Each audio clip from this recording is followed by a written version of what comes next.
day everyone, this is Grum Grum. Welcome to my channel.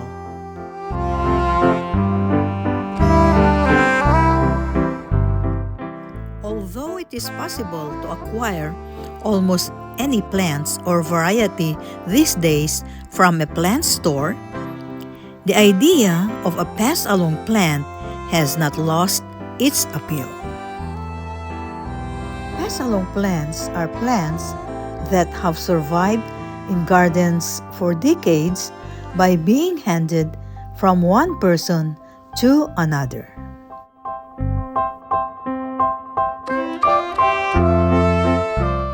These are my Passalong Dracaena Marginata plant. They are also known as dragon plant. Come and join me and let us learn and grow my Passalong Dracaena Marginata plants. Rooting in water is one way to propagate Dracaena Marginata. Place the stem in glass or jar of water and submerge the bottom leaf node. Keep the glass or jar in area with bright and direct sunlight and wait for the roots to develop.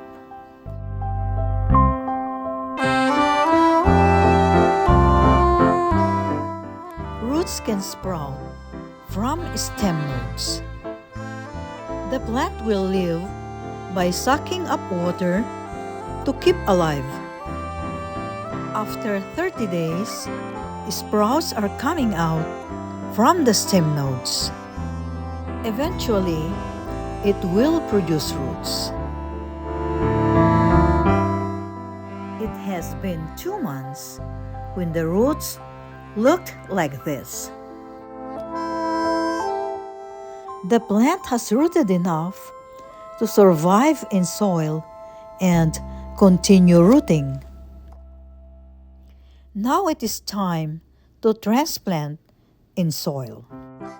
Since the container that the plant have been growing is full of water, it can actually shock the roots when moved from water to soil. Root shock will occur when the plant is extracted from water to soil. These are some measures we can do so the plant will have a chance to survive. Select a pot with a good drainage.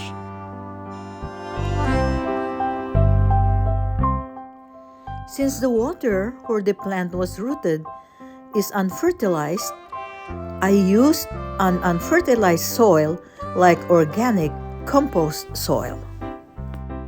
I added organic compost soil at the bottom of the pot, enough to support the roots.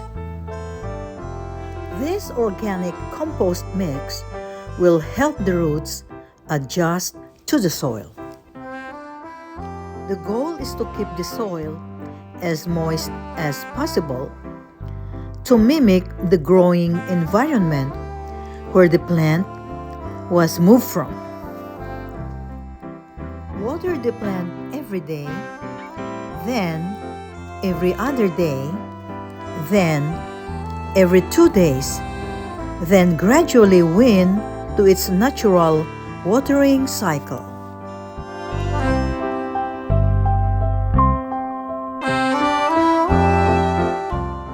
I will wait till the plant has survived and thriving in the soil before I will add a fertilizer. I usually add aloe vera tidbits because of its natural effect. Often the plant will recover on its own. Just give it time, keep it well watered, and protect from too much sun.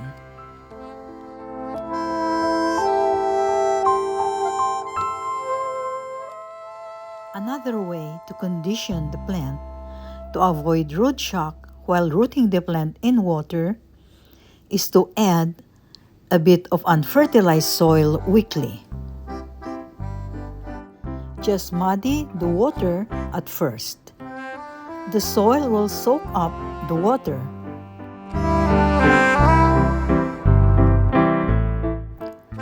Then gradually add more soil.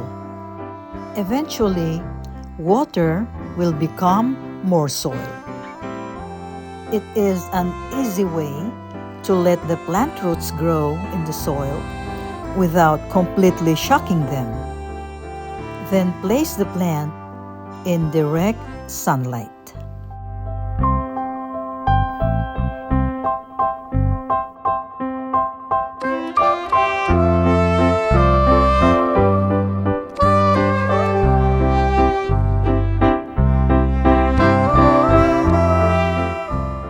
Another way of rooting Dracaena marginata is rooting them in soil. I buried the cuttings in pots with drainage holes. Keep the soil moist but not soggy.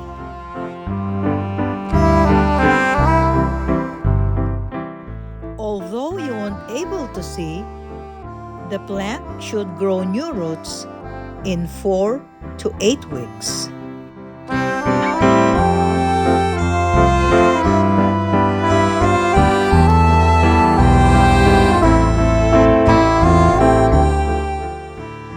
Gently loosen the root ball from the pot, being mindful not to break or damage any roots, and made sure to keep the root ball intact and preserve as many roots as possible.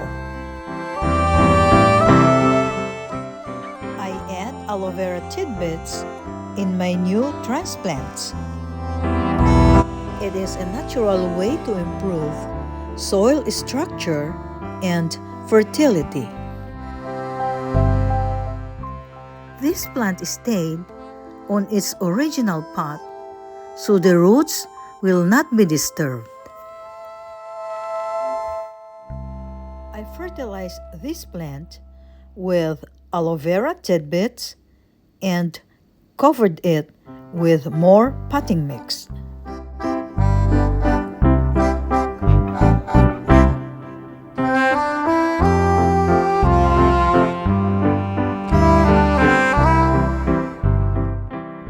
This Dracaena marginata cutting was stuck in a container of another Dracaena variety because I did not have extra pot at the time.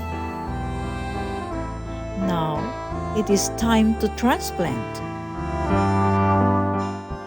I used the pot with a drainage hole.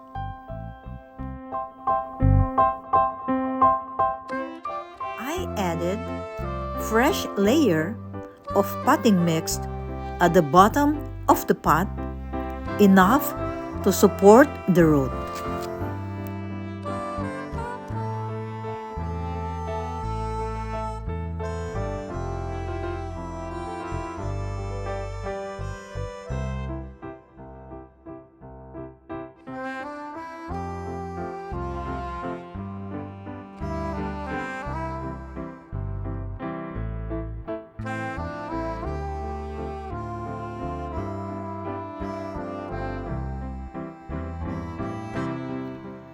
I added aloe vera tidbits to the potting mix.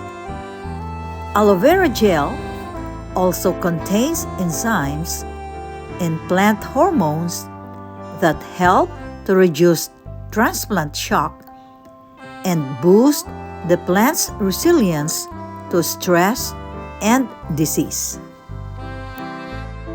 It is a natural rooting hormone as well.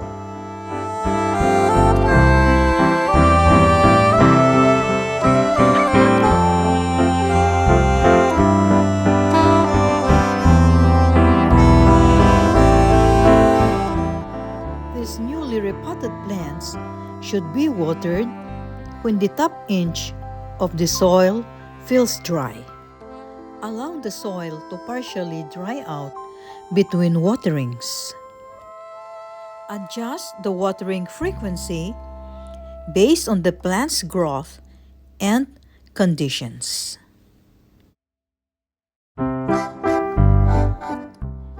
Dracaena marginata is an attractive plant.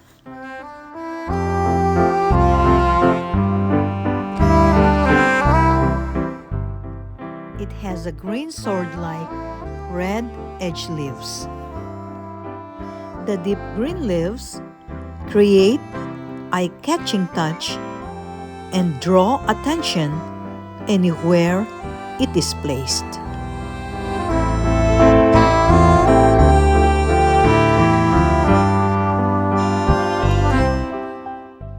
Aside from their impressive appearance, these plants are the best houseplants for purifying air.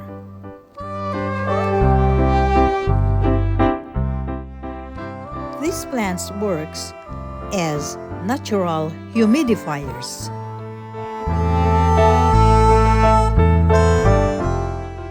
The plant releases moisture into the air that helps to eliminate musty odor.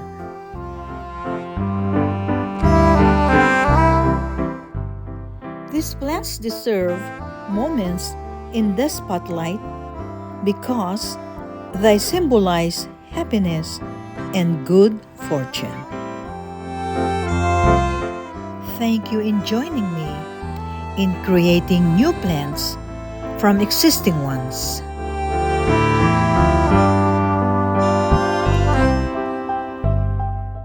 Each Passalong plant is a story, where it came from and how it was passed. Plant sharing is a matter of kindness. These plants were passed along to strengthen the bond of friendship as well.